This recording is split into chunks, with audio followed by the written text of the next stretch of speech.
Come along, children. Now we're going to have a little music.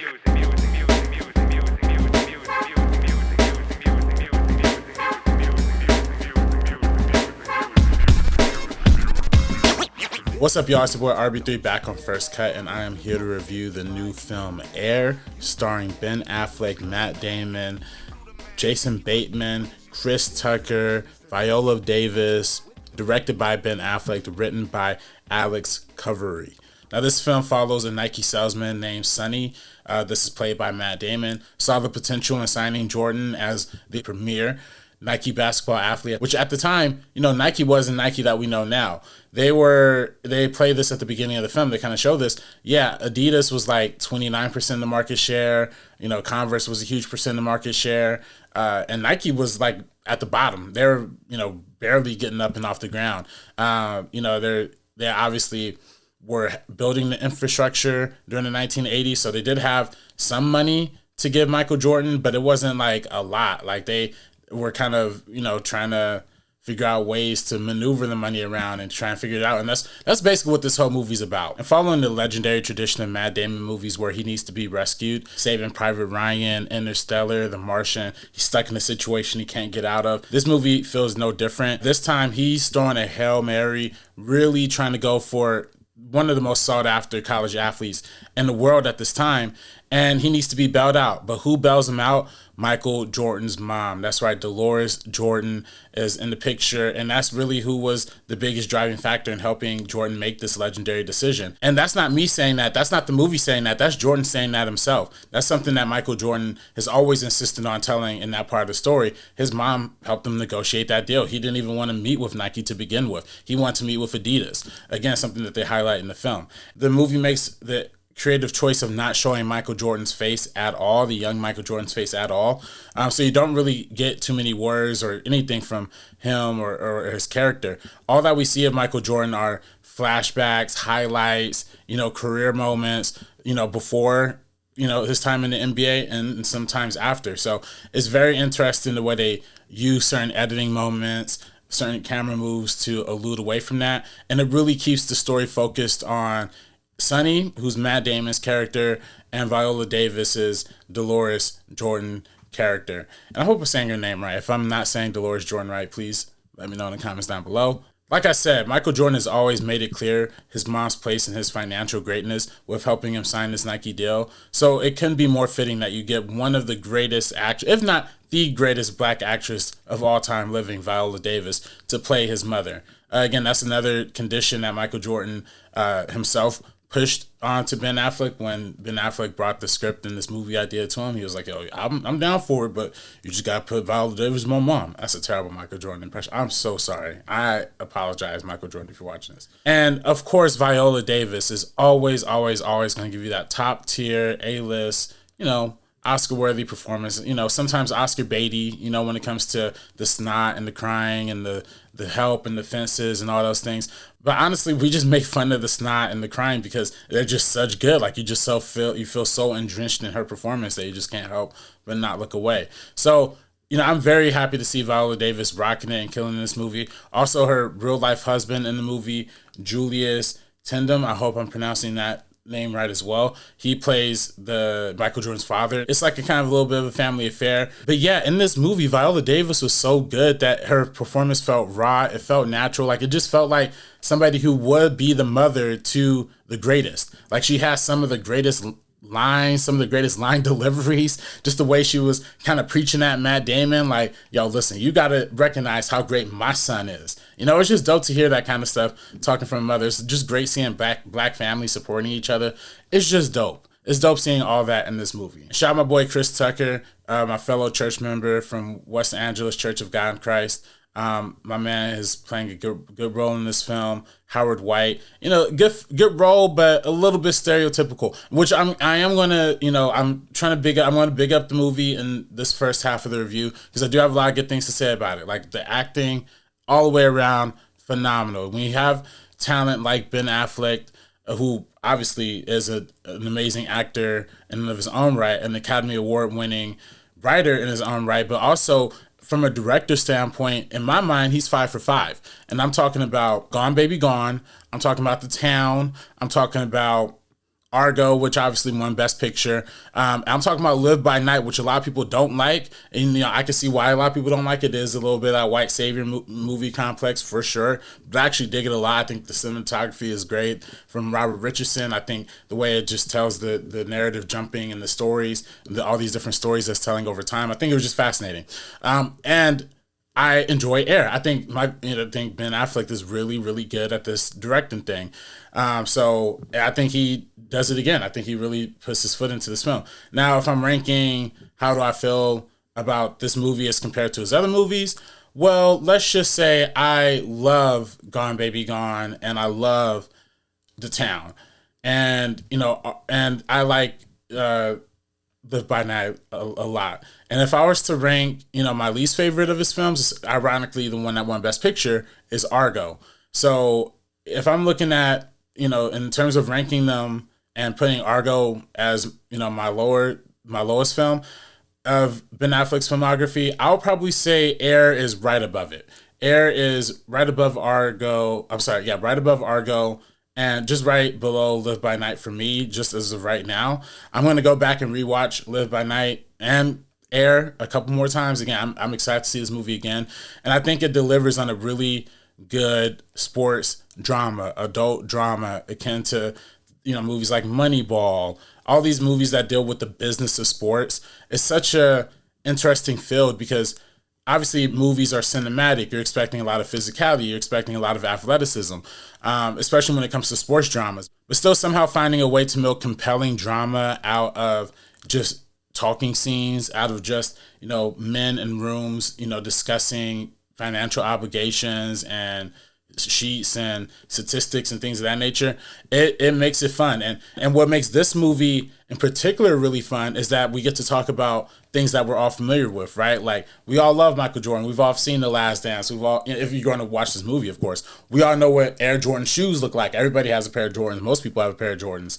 Everybody knows all of these things. Everybody knows a lot of the people who are also in that draft class, like John Stockton, Charles Barkley. So it's just funny hearing like dialogue about all of these other pieces and other historical aspects happening around the film. And this movie's very heavy 80s centric, so it definitely leans into that. But it does it well. I think it does it skillfully. I'll say, probably it's more skillful than a lot of 80s nostalgia picks. That being said, that is one of the things that probably hold me back a little bit from like really, really, really loving it. If you're a longtime First Cut listener, or First Cut watcher, that I'm not the biggest fan of 80s nostalgia. And just in general, I think it's kind of stupid. It's kind of lame. Like, why are you still holding on to the past? That was like 40 some years ago. It's time to grow up. So when we're listening to a soundtrack full of soft rock, and or kind of poppy mainstream black songs every now and then, like I'm talking real poppy, that they kind of, sprinkle into the soundtrack of this movie. Some poppy black tracks and then some soft rock really puts you in that 80s feel. Mad times people are playing like Game Boys, or not Game Boys, but them little handheld games that they had back then. There's mad times where they're going to the store and you see close-ups of, and mad props that are, 80s specific accurate. So they really went out of their way to give the period accuracy and lean into that. And that probably did probably push me away just a little bit more than most people, but that's me. And, I think most people who are going into this movie are looking for a nostalgia trip, especially when they're talking about, Jordans as a iconic cultural figure, but as the shoe brand too. This is a huge movie for sneakerheads. They go into the designing of the Air Jordan. They go into the naming of it. They go into how this deal kind of really changed the game for sneaker signings and sneaker athletes. So there's a lot of good stuff going on here. It's informative. It's entertaining.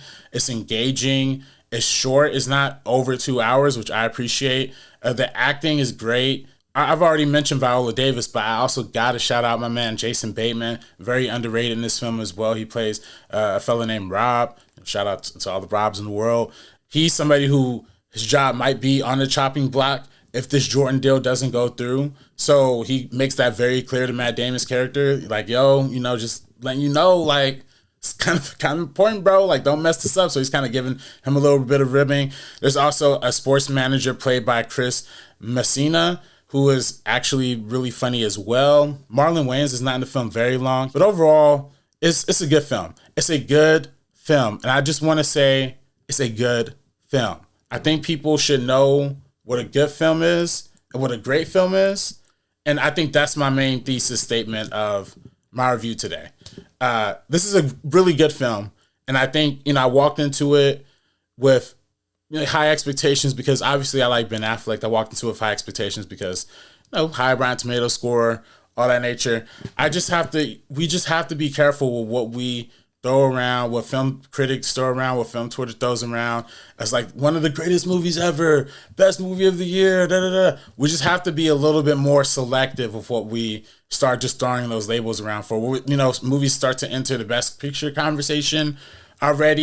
You're like, yo, this is April. We just finished the last Oscars. Now y'all talking about a new one. So I'm saying all that to say, this is a good movie, but let's not overreact and act like it's, some sort of high level Scorsese masterpiece that, deserves all the awards. Some of the 80s stuff really taps into a lot of audiences, and it's a perfect dad movie. A perfect dad movie. If this would have came out last year during last award season, it might have bopped off Top Gun Maverick for like best picture because it is that same kind of demographic. I do think this is better than Top Gun Maverick, but I'm saying that this isn't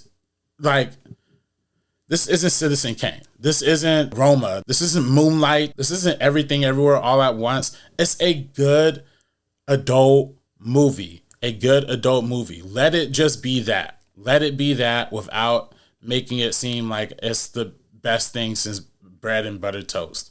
It's not that. It's good. Very, very good. I applaud the crew. I applaud Ben Affleck. I applaud everybody involved. The screenplay, again, Alex Covery. Good job, sir. Everybody, behind the scenes, the way it was shot, looked good. It was a good film. Good film. I just don't want to come around to February or March of next year when Oscar nominations are around and seeing this movie get like 11 nominations, Best Picture, frontrunner for the year. Like, what? How did that happen? I like it. I like it. Yes. So let's just be okay with liking movies, and let's just say that we like movies instead of overhyping everything that isn't a Marvel title. Because I get it. Marvel movies are frustrating. Blockbusters are frustrating. Even movies that are great, that are action movies, and like John Wick, those are 3 hours. You probably don't care about that. You probably don't want to see 3 hours of, Keanu shooting people. You don't think that's sophisticated cinema. That's cool. But you also have to not think this, you also can't blind yourself into thinking that this is sophisticated, revolutionary cinema too. Because it's not. It's good. It's a good film. So let's let good films be good films and not overhype them.